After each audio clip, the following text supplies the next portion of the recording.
Yo, what's up, everybody? It's Heat Override, and I'm back to bring the pain for you this week on Spreaker. It's the first time I ever went live, so you know I'm going to make sure that I perform a little properly. But at that time, I want to give you a little introduction. Fantasy football is coming up. There's keepers to be made. Married with DFS is going to be opening. I'm going to be doing a whole bunch of my usual DFS content. So let's get right to it. Ooh, yeah!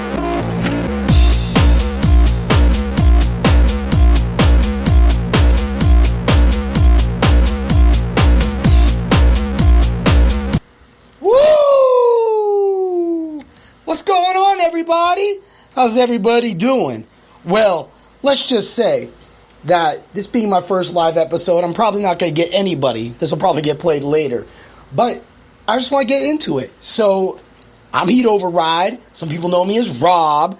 And what I do is I do my whole little thing, my show, which is Bring the Pain.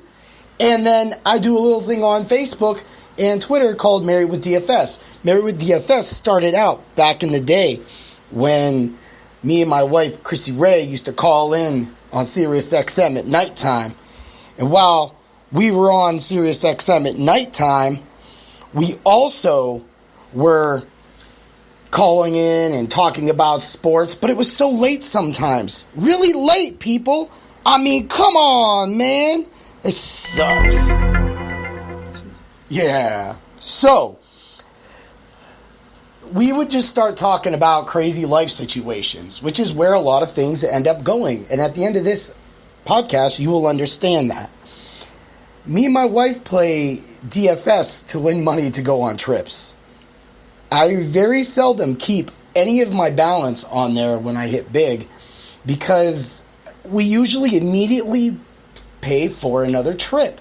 And a lot of these trips have led us to Niagara Falls and some many great times. I mean, how many of y'all could say you hang out with some 20-year-old hockey dudes just drinking some beers, having funs and laughs, and just taking over a bar with people half my age?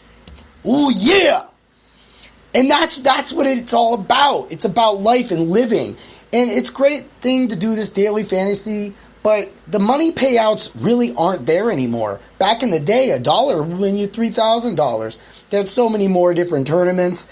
And you could easily throw in $2, $5, and you just place in the top percentage, and you would win a lot more of your money back. That is not the case anymore, people. So with that being said, you have to understand that it's now more of a cash game, whereas betting has been taking over like storm. And where I'm going to go off with this is I'm going to introduce Married with DFS. Again, 4 years ago, I started doing little videos on Facebook. This is about the time that a lot of my radio guys like Doc Roto and Tommy G were taken off the air and moved all around by Sirius XM. They no longer really do anything with them except my boy Jeff Mans. What really goes down is I just keep together a very simple process. My process is always 5 people. 5, because I'm Heat Override. Number 5. Ooh, yeah! And that's all about just keeping it simple. So I always give you 2 kind of top tier guys. Unless it's really just blatantly 3 people have a matchup, I'll give you 3.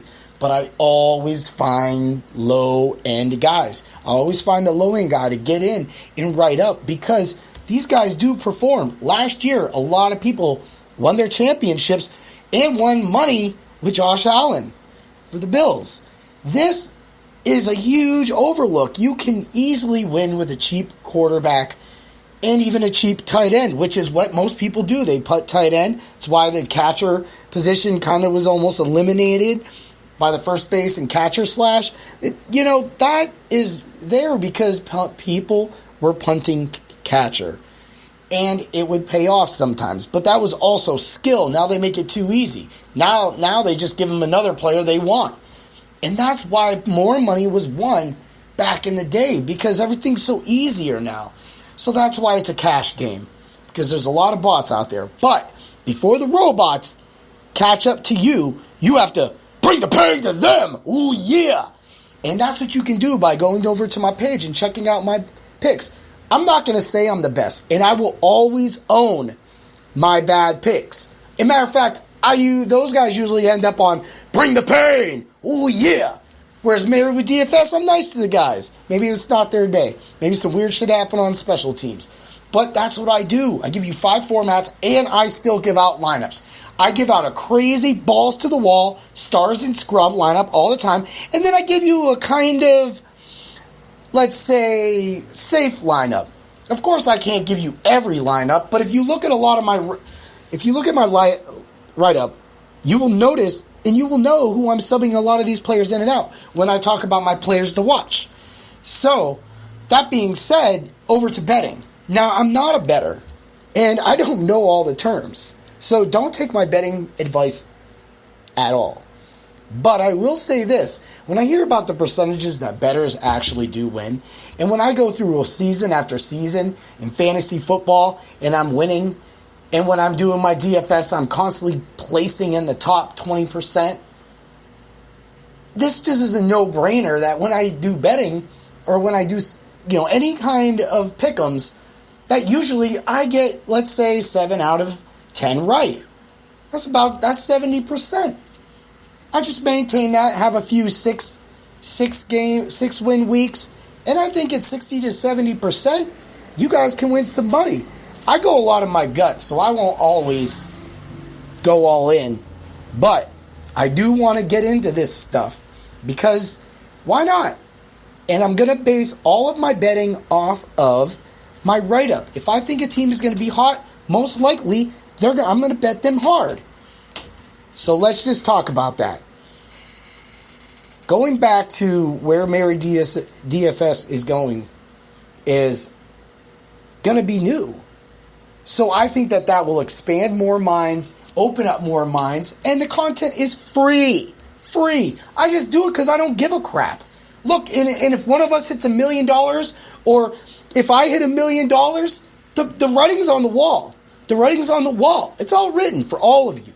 All of you to see. I got books. I write everything down. Hashtag pen to pad. Oh, yeah. Uh-huh. Yeah. Yeah, got a little go uppity. So let's talk about the upcoming drafts, because we're getting pinched on time here. So with the upcoming drafts, people are going to be talking about keepers. People, be smart with your keepers. People were not smart with Le'Veon Bell last year, and that led to a lot of disappointed people. And a tweet just recently. Who cares, Le'Veon? The point is even me, I'm faced with 2 teams that have Melvin Gordon, and I clearly have a great backup with Mike Evans. In the one league, I can only get 1 keeper. I have Melvin Gordon and Hopkins. I'm probably keeping Hopkins. I don't want that headache. And if somebody drafts and he plays game 1 and goes through the whole season, that's fine. I pass that up. But that's one more person that guy took on. And if you remember, Melvin Gordon kind of doesn't finish the season. It's the same way Todd Gurley got a lot of people in position to win money, but crapped out at the end. Unfortunately for us Ram fans, that sucked. Oh no, brother! You let us down, uh-huh! So, that being said, be smart with your keepers.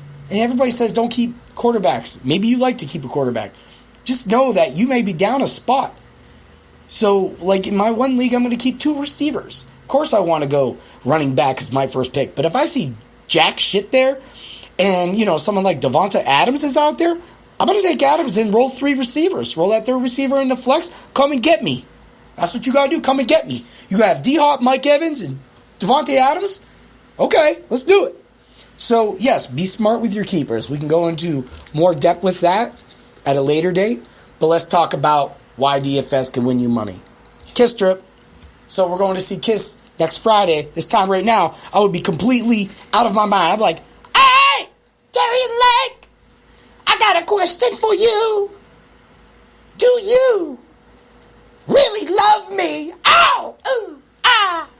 Yeah, that's what it's about. It's about Kiss and the great time I'm going to have with my wife and my daughter. And this is all paid for. It's been paid for months. Over 8 months. That's the best part of this. And I won that. And I won a lot of this money playing some DFS. And that's what we do with it. We just pay out and pay in. So what? Why keep that money on there and have a bad day and lose like $50? Why not just go secure a hotel room with your family? Remember the end of all those commercials? Priceless? Ooh, yeah! So, that being said, let's get back over to the things that make me a jerk. Yeah! So, most of the time, I always say that, the whole reason that things make you a jerk is because someone pisses you off. But then you do something or something happens and then you're the jerk now. Your second guy always gets caught, as they would say in wrestling. So, things that make me a jerk. Number one, my energy level. Some people hate me and some people love me. Some people love me for like 5 minutes and they're just like, whoa, that guy's intense. Yeah. Well, I've watched a lot of wrestling, watched a lot of sports. I've been around a lot of great friends, and this is how we all acted. We all did wrestling promos. We all did funny shit. Other people did other shit. We watched Mystery Science Theater. We watched Turkey TV, Dream on, HBO. Nobody talks about that. Oh, yeah.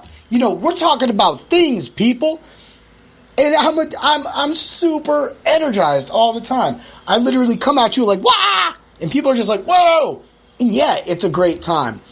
But like I said, that's not true of me.